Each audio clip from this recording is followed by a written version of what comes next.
menjelaskan bahwasanya pertama, iza staiqaza minan naumi, ketika seseorang terbangun dari tidur, faqara'aha, ketika dan dia membaca bismillahirrahmanirrahim, maka dikatakan di situ razaqahullahu ta'ala ridwanahu al-akbar, maka Allah akan berikan kepadanya anugerah-anugerah yang besar dari Allah Subhanahu wa taala. Maka ketika bangun tidur baca bismillahirrahmanirrahim, kemudian baca doa ketika kita terbangun dari tidur. Kemudian begitu juga di dalam kitab Is'adur Rafiq itu dijelaskan bahwasanya man qara'aha indan naumi, barang siapa yang membaca bismillahirrahmanirrahim ketika ingin tidur, ihda wa isyrina marratan, sebanyak 21 kali, amina lailatahu, maka malamnya akan aman, akan terjaga, minasyaiton wasyrqi, akan terjaga dari setan, dari kebakaran, wa mitatil su'i, dan mati su'il khatimah, wa ghairi zalika minal balaya, dan dari segala bentuk macam bala. Makanya salah satu amalan yang bisa kita amalkan ketika kita hendak tidur, maka baca bismillahirrahmanirrahim 21 kali, maka insya Allah malam kita akan dijaga oleh Allah Subhanahu wa ta'ala, baik dari godaan syaitan, dari kebakaran, dan dari segala bentuk bahaya yang Allah ciptakan di malam hari tersebut. Dan banyak lagi macam-macam keistimewaan khasiat daripada bismillahirrahmanirrahim. Kaum muslimin yang dimuliakan Allah Subhanahu wa ta'ala, kemudian musannif atau pengarang kitab memulai kitab ini setelah dengan bismillahirrahmanirrahim. Beliau memuji Allah Subhanahu wa ta'ala, alhamdulillahi rabbil alamin, segala puji bagi Allah Subhanahu wa ta'ala. Kita mungkin bertanya, ketika kita membaca arti atau terjemahan daripada alhamdulillahi rabbil alamin, segala puji bagi Allah Subhanahu wa ta'ala, di situ ada kata-kata segala. Berarti kalau kata segala atau segala itu berarti pujian itu banyak macamnya. Maka alhamdulillah, kalau kami dulu mengaji di pesantren dulu, di Jawa itu diterjemahkan dengan bahasa Jawanya, alhamdulillah utawi sekabehane puji kang patang perkara. Jadi pujian itu ada 4 macam. Segala pujian itu ada 4 macam, dan segalanya itu pada hakikatnya hanya milik Allah Subhanahu wa ta'ala. Pujian apa saja yang 4 macam itu? Yang pertama, hamdul qadim alal qadim, yaitu pujian Allah Subhanahu wa ta'ala terhadap dirinya sendiri. Kita tahu Allah Subhanahu wa ta'ala Rabbul Alamin, maka Allah berhak untuk memuji dirinya. Di dalam Al-Quran banyak kita temukan ayat-ayat yang Allah memuji dirinya sendiri. Di antaranya Allah Subhanahu wa ta'ala memujinya, innani anallahu la ilaha illa ana fa'budni wa aqimis salata li dzikri. Kata Allah, sesungguhnya aku adalah Allah, tiada Tuhan selain aku. Kata Allah, fa'budni, maka sembahlah aku dan dirikanlah solat untuk mengingatku. Dalam ayat ini Allah memuji dirinya sendiri. Allah memuji dirinya bahwa aku adalah Allah, tiada Tuhan selain aku. Maka hukumnya boleh atau Allah berhak untuk memuji dirinya sendiri, dan pada hakikatnya akan kembali kepada Allah Subhanahu wa ta'ala. Yang pertama, pujian Allah terhadap Allah sendiri. Yang kedua, ada namanya hamdul qadim 'alal hudus, pujian Allah terhadap makhluknya.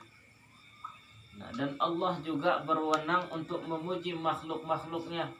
Di dalam Al-Quran banyak kita jumpai ayat-ayat Allah memuji Rasul-Rasul, memuji Nabi-Nabi terdahulu. Di antaranya pujian Allah kepada Nabi besar Muhammad sallallahu alaihi wasallam, wa innaka la'ala khuluqin azim, kata Allah, sesungguhnya engkau wahai Muhammad adalah orang yang memiliki budi pekerti yang luhur. Allah memuji akhlak baginda Rasulullah sallallahu alaihi wasallam. Yang ketiga, pujian itu yang ketiga yaitu hamdul hudusi 'alal qadim, yaitu pujian makhluk kepada Allah Subhanahu wa taala, dan ini hukumnya wajib. Kita sebagai makhluk Allah, kita sebagai ciptaan Allah, maka hukumnya wajib bagi kita untuk memuji Allah Subhanahu wa taala, untuk bersyukur kepada Allah Subhanahu wa taala. Maka segala pujian yang kita lakukan itu pada hakikatnya pujian itu adalah milik Allah, untuk Allah Subhanahu wa taala. Nah, yang keempat, alhamdu itu artinya yang keempat pujian itu yaitu hamdul hudusi 'alal hudus, yaitu pujian manusia atau pujian makhluk terhadap makhluk. Nah, bagaimana hukumnya pujian kita manusia kepada sesama manusia? Nah, pujian makhluk terhadap makhluk ini dibagi dua. Ada pujian terhadap memuji diri sendiri, ada memuji orang lain. Bagaimana hukumnya? Yang pertama, bagaimana hukum kita memuji diri kita sendiri? Nah, Imam An-Nawawi dalam kitab Al-Azkar menjelaskan, itu ketika kita memuji diri kita sendiri itu ada dua hukum. Yang pertama mazmum atau tercela, yang kedua mahbub atau terpuji. Kapan hukumnya tercela kita memuji diri kita?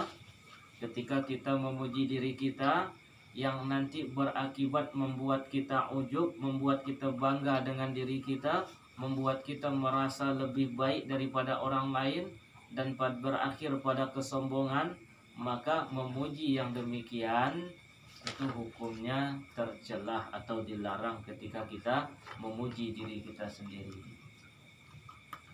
Maka ketika kita memuji diri kita dan pada ujungnya membuat kita ujub, membuat kita bangga akan diri kita, membuat kita sombong dengan kelebihan kita. Ketika kita diberikan ilmu, kita merasa kita yang paling alim. Ketika diberikan harta, merasa kita yang paling banyak hartanya. Ketika diberikan pangkat jabatan, merasa kita yang paling baik. Maka pujian yang demikian di dalam agama kita menurut Imam An-Nawawi itu hukumnya mazmum atau tercela. Yang kedua, mahbub, boleh kita memuji diri kita atau terpuji. Kapan kita boleh memuji diri kita? Kapan boleh makhluk itu, manusia itu memuji dirinya sendiri? Yaitu apabila memuji dirinya sendiri itu tujuannya adalah untuk kemaslahatan, entah itu untuk amar ma'ruf nahi mungkar, entah itu untuk menasehati, entah itu untuk mendidik, maka hukumnya memuji diri sendiri itu hukumnya boleh. Seperti halnya yang dilakukan oleh Rasulullah sallallahu alaihi wasallam dalam hadis beliau yang masyhur kita kenal, yang kita dengar, yang kita ketahui, ketika Rasulullah menasihati para sahabat agar berlaku baik terhadap keluarganya, kata Rasulullah, khairukum li ahlihi wa ana khairukum li ahli. Kata Rasulullah, sebaik-baik kalian adalah yang paling baik terhadap keluarga kalian. dan aku, kata Rasulullah, adalah sebaik-baik kalian terhadap keluargaku. Rasulullah memuji dirinya sendiri. Tujuannya apa? Tujuannya untuk untuk memberikan pendidikan kepada para sahabat, maka hukumnya diperbolehkan. Begitu juga kita yang hadir di sini, misalnya ketua BP4, ada yang konsultasi masalah perkawinan, ya Tuan Guru, konsultasi masalah perkawinan. Nah, jadi ketua BP4 boleh memuji dirinya, misalnya mencontohkan ketika ada orang konsultasi rumah tangganya kurang baik hubungan suami istri, boleh dia mencontohkan kebaikan-kebaikan dia dengan istrinya, boleh dia memuji-muji, menyebutkan kebaikan-kebaikannya dengan tujuan untuk menasehati. Maka boleh kita memuji diri kita dengan tujuan untuk kemaslahatan, untuk menasehati atau amar ma'ruf nahi munkar. Itu yang pertama, pujian makhluk terhadap makhluk, yaitu memuji diri sendiri. Yang kedua, bagaimana? Yang kedua yaitu memuji kepada orang lain. Bagaimana hukumnya? Hukum memuji orang lain kepada orang lain, Imam An-Nawawi juga menjelaskan di dalam kitab Al-Azkar, yaitu ketika orang yang kita puji itu tidak berada di hadapan kita, maka itu mayoritas ulama mengatakan boleh kita memujinya. Tapi ketika orang itu berada di hadapan kita, maka juga terdapat dua kemungkinan. Maka kita harus, ketika kita memuji orang yang ada di hadapan kita, kita harus meyakini atau mengetahui kepribadian orang tersebut, orang yang ada di hadapan kita. Kalau seandainya dengan pujian yang kita berikan nanti berakibatkan membuat dia ujub seperti halnya tadi kita jelaskan, membuat dia sombong, maka hukumnya dilarang. Tetapi ketika orang yang kita puji itu adalah orang yang imannya kuat, yang tidak akan sombong dengan pujian, yang tidak akan angkuh dengan pujian, yang tidak akan terbang dengan pujian, maka hukumnya boleh kita memuji di hadapannya. Nah, ini ketika kita memuji sesama kita, orang biasa. Berbeda hukumnya ketika kita memuji Rasulullah Sallallahu Alaihi Wasallam. Ini juga termasuk dalam kategori makhluk memuji makhluk, maka hukumnya diperintahkan bagi kita untuk senantiasa memuji Rasulullah Sallallahu Alaihi Wasallam. Maka harus kita yakini ketika kita memuji Rasulullah bukan berarti kita mengkultuskan Rasulullah, tapi kita memuji Rasulullah karena memang pada diri Rasulullah itu memang terdapat akhlak-akhlak, kesempurnaan akhlak yang mulia pada diri Rasulullah Sallallahu Alaihi Wasallam. Nah, ini terkait tentang pujian.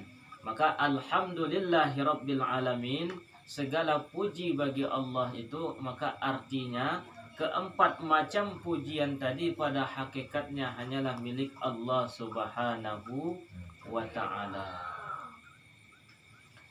Kaum muslimin dan muslimat yang dimuliakan Allah Subhanahu wa ta'ala. Nah, bagaimana hukumnya kita membaca bismillah? Ini sama seperti halnya membaca alhamdulillah.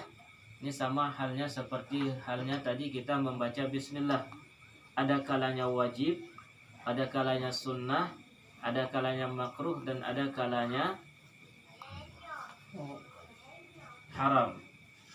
Tergantung pada keadaan kita yang kita hadapi. Ketika kita di dalam sholat membaca Al-Fatihah, maka hukumnya wajib. Ketika kita setelah melakukan sesuatu yang dianjurkan oleh agama, maka hukumnya sunnah kita membaca alhamdulillah. Atau ketika kita mendapat nikmat dari Allah, maka sunnah kita mengucapkan alhamdulillah. Berbeda nanti ketika kita melakukan sesuatu yang makruh, maka sesudah melakukan yang makruh itu kita tidak dianjurkan malah membaca alhamdulillah, apalagi yang maksiat, misalnya setelah mabuk sadar baca alhamdulillah, itu hukumnya haram. Setelah perdukunan misalnya, setelah berdukun baca alhamdulillah misalnya. Nah, makanya hukumnya pun sesuai dengan keadaan yang kita lakukan. Maka Kiai Musannif pengarang kitab ini memulai dengan memuji Allah Subhanahu wa taala, juga mengikuti kepada sunnah Rasulullah sallallahu alaihi wasallam.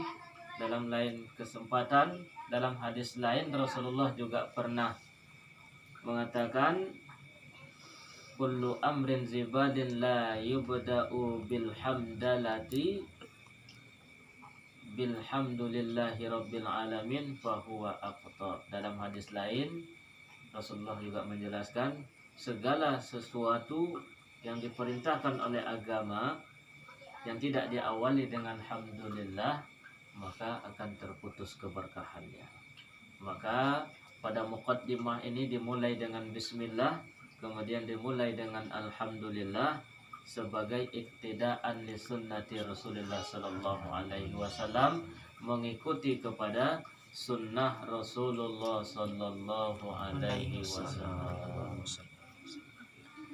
Kemudian wabihi nasta'inu ala umurid dunya waddin, dan kepada Allah kami memohon pertolongan terhadap urusan dunia dan urusan agama kami. Maka pada hakikatnya kita hidup di dunia ini hanya kepada Allah lah kita meminta pertolongan, baik dalam urusan dunia kita maupun di dalam urusan agama kita. Maka senantiasa kita meminta pertolongan kepada Allah Subhanahu wa ta'ala.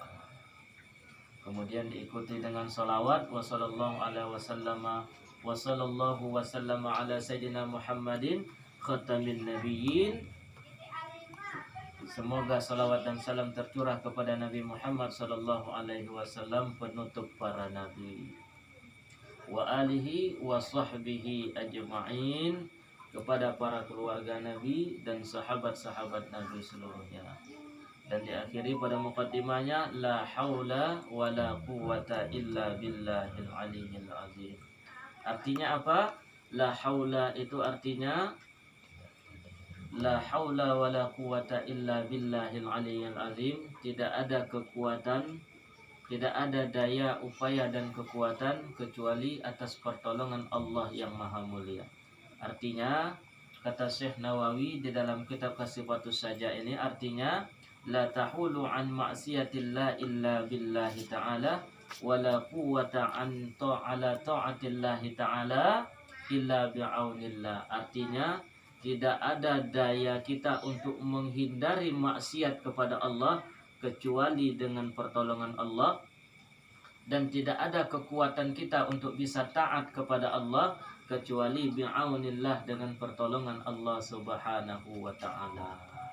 Maka kita bermohon kepada Allah bihaulillah, la haula wa la quwata illa. Di sini kata Syekh Nawawi, di sini mencerminkan dengan tentang keikhlasan pengarang kitab Safinatun Najah ketika beliau mengarang kitab ini, dengan kepasrahan beliau memohon pertolongan kepada Allah Subhanahu wa ta'ala. Begitu juga kita hendaknya, kita yang mengaji, kita yang belajar bersama, hendaknya kita sandarkan kepada Allah Subhanahu wa ta'ala. Kita yakini, kita datang ke sini, kita datang untuk mengaji ini adalah berkat pertolongan dari Allah Subhanahu wa ta'ala. Mungkin ada ajakan-ajakan di luar sana yang mungkin boleh dikatakan entah itu termasuk dalam hal yang dilarang oleh agama, atau boleh kita kategorikan sebagai maksiat, dan kemudian kita bisa datang ke sini, yang insya Allah tempat yang kita hadiri ini diberkahi oleh Allah Subhanahu wa ta'ala. Maka kita yakin semua ini adalah billahil aliyyil azim, karena pertolongan dari Allah Subhanahu wa ta'ala yang maha luhur dan maha agung. Kaum muslimin dan muslimat yang dimuliakan Allah Subhanahu wa taala, mungkin ini untuk muqaddimah kita pada malam hari ini, pengantar pertemuan kita pada malam hari ini. Insyaallah pertemuan berikutnya akan kita mulai memasuki tentang pasal-pasal atau bab-bab tertentu. Insyaallah akan kita lanjutkan. Pada malam hari ini kita cukupkan pada muqaddimah. Insyaallah dengan muqaddimah ini mudah-mudahan Allah berikan manfaat kepada kita. Amin. Allah berikan tambahan ilmu kepada kita. Amin. Amin ya rabbal alamin. Dan di hadapan bapak-bapak itu ada selembaran solawat, yaitu solawat Fatih. Oke. Boleh diamalkan, boleh dibaca.